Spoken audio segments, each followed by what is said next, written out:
আমার কষ্ট হচ্ছে উনি ওই ইউনিট কাটার বয়ে সামান্যভাবে আস্তে করে সাউন্ড কমায় দিতেছে। এটা আপনি জানেন না।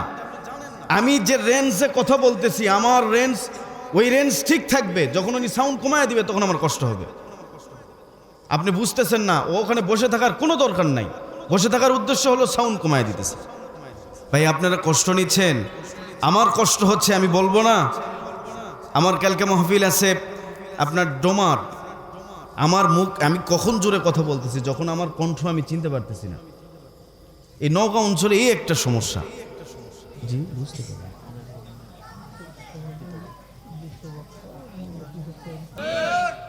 ভাই, আমি সত্যি কথা বলতেছি, আমি অবাক হয়ে যাচ্ছি প্রোগ্রামে এসে। আপনারা মসজিদে যে দান করতেছেন না, দ্বিতীয় বক্তা নাকি আমার এখানে এসে আদায় করবে, তো আমি ওনারে ছেড়ে দিলাম, উনি আদায় করুক, আলহামদুলিল্লাহ, সমস্যা নেই।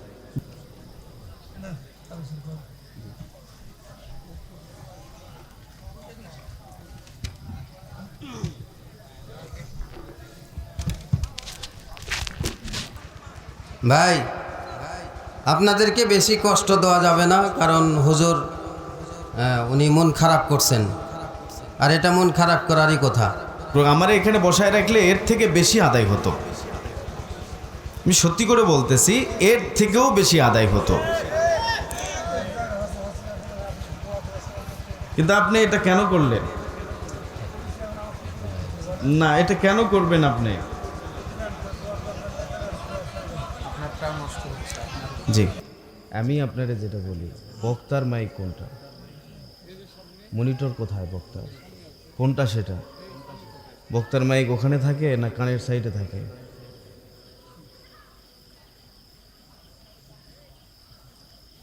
আজগবি গল্প দিলে হয়? বাড়ান, আমার সাউন্ড বাড়ান। আপনি বক্স নিয়ে আসেন না কেন? বক্তার মনিটর না দিয়ে আজগবি শুরু করছে। অত বড় ইকো মিশিংয়ের দরকার আছে নাকি? হালকা একটু ব্যাচ দেখি।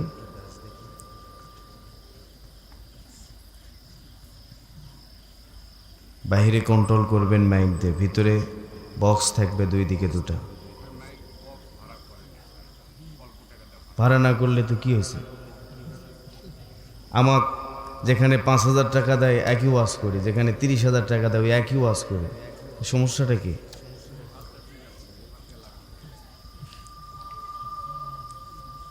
এই যে ক্যান ক্যান করতেছে,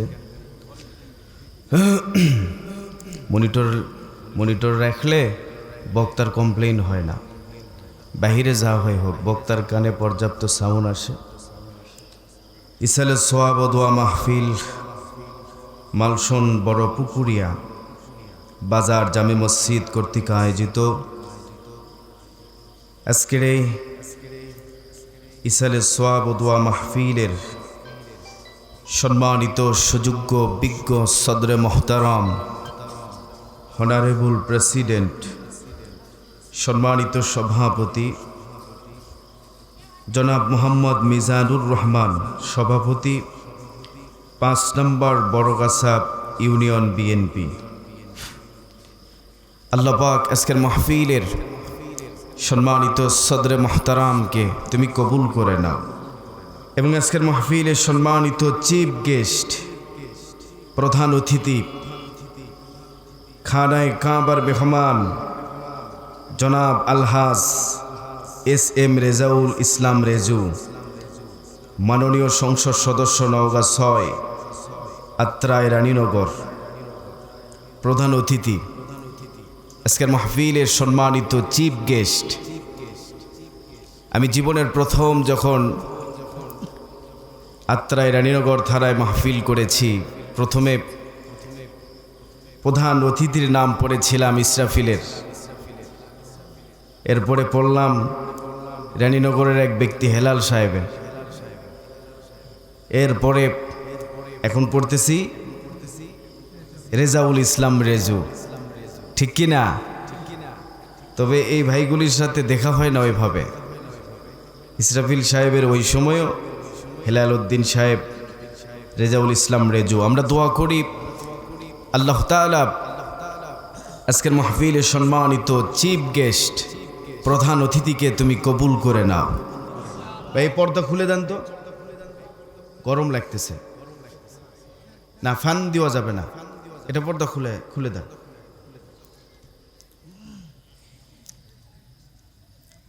গরমের সময় সামিয়ানারও দরকার নাই, শুধুমাত্র মানে স্টেজ থাকলেই যথেষ্ট। আলহামদুলিল্লাহ, চতুর্দিক থেকে বাতাস আসবে, প্রাণ ভরে মানুষ ফিরফিরা বাতাস নিবে আর বয়ান শুনবে, ঠিক কি না?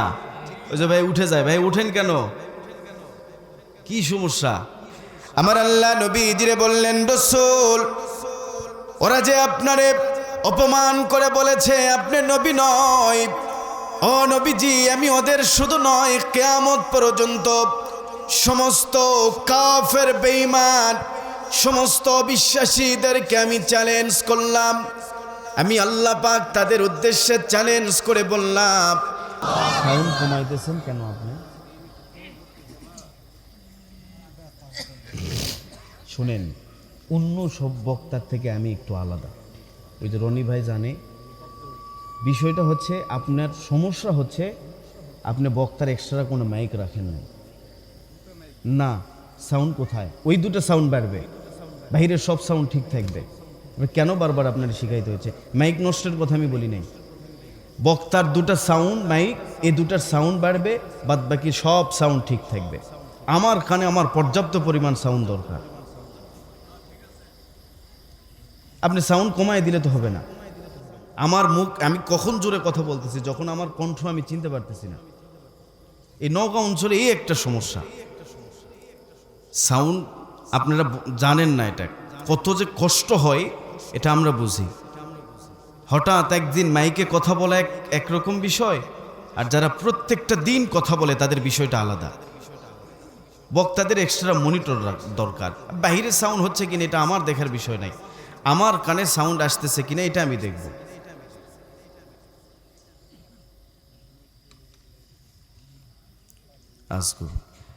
এখনো কোনো মাইক যদি থাকে আমার দিকে ঘুরাইয়া দেন। ভাই আপনারা কষ্ট নিচ্ছেন, আমার কষ্ট হচ্ছে, আমি বলবো না।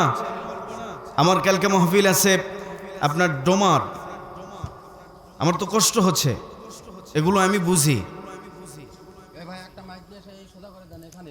আমার কানের দিকে দেন, আমার কষ্ট হচ্ছে। উনি ওই ইউনিট কাটার বয়ে সামান্যভাবে আস্তে করে সাউন্ড কমায় দিতেছে, এটা আপনি জানেন না।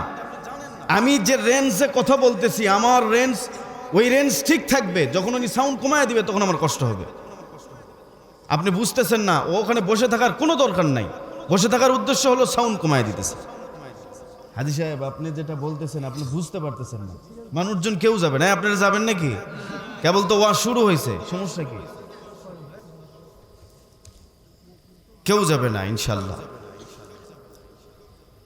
বিশ্ব নবীজি, নবী আমার চোখের পানিগুলো সেরে সেরে কান্দেন, নবীজির চোখ থেকে পানিগুলো পড়তেছে, নবী আমার কাঁদতেছেন। আমার আল্লাহ নবীজির ডাক দিয়া বললেন, ওগো রাসূল, এবার তো সাউন্ড ঠিক আছে। আমি গতকাল যেখানে বয়ান করেছি, আমার সামনে আক্কেলপুর থানার বিএনপির সম্মানিত সভাপতি সাহেব বসা ছিলেন এবং আমাকে খুব ভালোবাসেন, ওনাদেরকে নিয়েও আমি এই কথাগুলি বলেছি।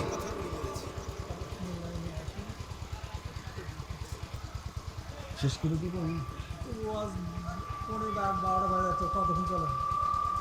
আচ্ছা, বুঝতে পারছি। একটা বিষয় আমি আপনাদের সামনে একটা কথা বলি, ওয়াজ বহুদিন ধরে আমি করতেছি, আপনারা হয়তো ওয়াজ করে নিতেছেন, আপনি যেটা বলছেন সেটা আমার ইনশাল্লাহ নলেজে রয়েছে, তবে হঠাৎ করে বললে মানুষের পকেট থেকে টাকা বের করা খুব কষ্ট। মানুষ কাঁদবে কিন্তু টাকা দিবে না। আমি আপনাদের সামনে কতক্ষণ আলোচনা করলে আপনারা খুশি হবেন? শেষ করে দিব কি বলেন? এখন বাজতেছে 11:42। মাইকোলার সাথে কথা বলতে বলতে আমার আলোচনা সাজাইতে আর গোছাইতে অনেক সময় লেগেছে। আমি কি ওরে আর একটাও কোনো কথা বলছি? বলেন বলছি? বলি নাই, কারণ আমার সাউন্ড, আমি পর্যাপ্ত পরিমাণ সাউন্ড পাচ্ছি। কথা কি বুঝতে পারছেন? উনি যদি আগে এই কাজটা করে রাখতেন আর কোনো ঝামেলা হতো না। আমার সাথে আপনার কোনো দ্বন্দ্ব নাই ভাই। আপনার বাড়ি এক জায়গায়, আমার বাড়ি আর এক জায়গায়। আপনার মাইক ভালো হলে আমি আপনার জন্য দোয়া করে যাব। এলাকায় যেখানে প্রোগ্রামের দাওয়াত পাবে আমি আপনাকে সাজেস্ট করব, বলবো তারে যে অমুক জায়গার মাইক না। আপনার সাথে আমার কোনো দ্বন্দ্ব নাই। আল্লাহ আপনার বাবুসার ভিতরে বরকত দান করুক। তবে একটা কথা মনে করে রাখবেন, যে যেটা চায় তারে সেটাই দিতে হবে। আপনার মতে নয়, যে বয়ান করবে তার মতে চলবে। লম্বা চৌড়া কথা সংক্ষিপ্তভাবে বলতেছি। খাজা আব্দুল মুত্তালিব ছিলেন রঈসুল কুরাইশ।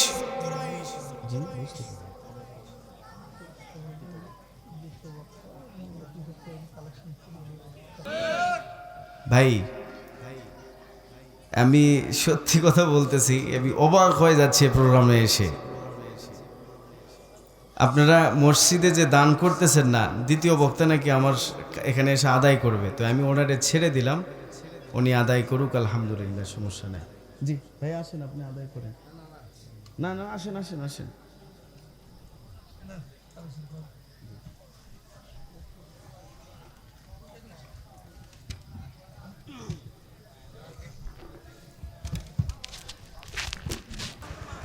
ভাই, আপনাদেরকে বেশি কষ্ট দেওয়া যাবে না, কারণ হুজুর উনি মন খারাপ করছেন, আর এটা মন খারাপ করারই কথা।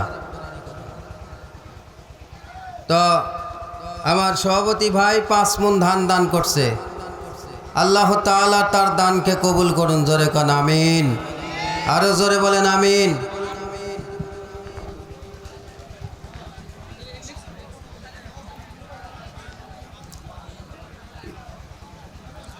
কয় লক্ষ টাকা আদায় হলো?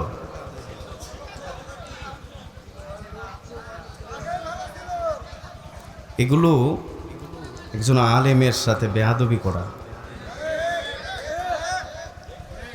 আমার রেঞ্জের যত বক্তা আছে, এগুলো আজকের দিনে অবশ্যই এই কথাটা সবাই জানবে যেটা করা হয়েছে। আমি কিন্তু মানুষকে বোঝানো, বুঝিয়ে টাকা নেওয়া এটা জায়েজ। জোর করে কারো কাছ থেকে টাকা নেওয়া এটা কখনো জায়েজ নয়। আমি ইসলামিক ডিপার্টমেন্ট অফ ল ফতুয়া বিভাগে পড়াশোনা করা মানুষ, আমি সেখান থেকে বলতেছি, এটা কেমন কথা হলো বলেন? কারোর কাছ থেকে জোর করে টাকা নিব না। আমরা ভালোবাসা মহাব্বত করে টাকা নেব। আর মাহফিল যদি টাকা নেওয়াকে উদ্দেশ্য করে হয়, তো মাহফিলের কোনো ফায়দা নেই, কোনো ফায়দা হবে না। মাহফিল তো হবে মানুষের দিল তৈরি করার জন্য, মানুষের আমলের জন্য। যাই হোক, সম্মানিত সুধী, আমি কিং কর্তব্য বিমর, অবাক হয়ে গেলাম। আমার জীবনে এরকম কোনো রেকর্ড নাই, এটাই প্রথম। আমি আপনাদের কাছে দোয়া চাই, আমিও দোয়া করি আপনাদের জন্য। আল্লাহ উভয়ের ভিতরে যেন পরিপূর্ণ কামিয়াবি দান করেন। সম্মানিত সুধী, আমার আলোচনায় দীর্ঘ প্রায় 1.5 ঘন্টা 2 ঘন্টার মতো কথা বলেছি। এই কথাগুলি বলার ভিতরে আমার আচরণে, আমার ব্যবহারে আমি বলতে পারি মাইকওয়ালা ভাই কষ্ট পেয়েছে। তো আমি মাইকওয়ালা ভাইয়ের কাছেও মাপ চাই, আমি আপনাদের কাছেও মাপ চাই। যদি আমার কথায় কোনো আচরণে কেউ কষ্ট পেয়ে থাকেন, আল্লাহ যেন, আমি আপনাদের কাছে মাপ চাই, আপনারা মাফ করে দিবেন।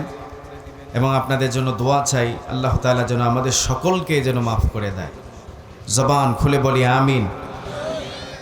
আপনারা আসলে কি জানেন, উনি আমার ওইভাবে চিনেনি না। উনি গেছেন একভাবে ডেট নেওয়ার জন্য, আর একজনের মাধ্যমে আমার সাথে কথা হয়েছে। বিষয়টা হলো এই। তো যাই হোক, বিষয়টা আমি খুব খারাপ লাগতেছে। রনি ভাই আমারে চিনে, ওর সাথে আমার আজকে এখানে দেখা হচ্ছে, ও ওয়াজ ভিডিও করে, আলহামদুলিল্লাহ। আমি দোয়া করি এই গ্রামের প্রত্যেকটা মানুষের জন্য, আল্লাহ শেফায়ে কামেলা আজিলা দান করুক। আমার এখানে বসায় রাখলে এর থেকে বেশি আদায় হতো, আমি সত্যি করে বলতেছি, এর থেকেও বেশি আদায় হতো। কিন্তু আপনি এটা কেন করলেন? না, এটা কেন করবেন আপনি? জি